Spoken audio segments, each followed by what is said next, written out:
අවුරුදු උත්සවයක අනතුරුදායක ලෙස රියපැද වූ තරුණයෙකු රක්ෂිත බන්ධනාගාරගත කොට තිබෙනවා.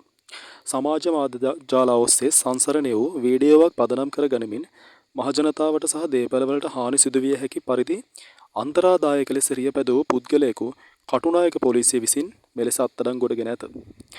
2026 අප්‍රේල් මාස 18 වන දින කටුනායක පොලිස් වසමේ හීනටියන ප්‍රදේශයේ අවුරුදු උත්සවයක් පවත්වා ඇත. එහි පැවති පාපැදි තරගයක් ඉදිරියෙන් ගමන්ගත් මෝටර් රථයක් මාර්ගය දෙපස රැස්ව සිටි ජනතාවට අනතුරක් විය හැකි අයුරින් අතිශය අන්තරාදායක ලෙස ධාවනය කර ඇති අතර එම දර්ශනය තුළත් වීඩියෝවක් පසුගිය දිනවල සමාජ මාධ්‍ය ඔස්සේ දැඩි කතාබහට ලක් විය. කටුනායක පොලිස් ස්ථානය විසින් සිදු කළ විමර්ශන වලින් අනතුරුව අදාළ මෝටර් රථය පදවන ලද රියදුරු 2026 අප්‍රේල් 22 වන දින රථයද සමග අත්අඩංගුවට ගනු ලැබිය. සැකකරු මිනුවන්ගොඩ ප්‍රදේශයේ පදිංචි 26 හැවිරිදි තරුණයෙකි.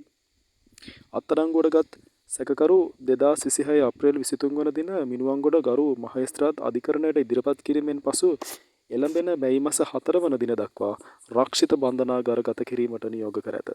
කටුනායක පොලිසිය මේ පිළිබඳ වැඩිදුර විමර්ශන පවත්වයි.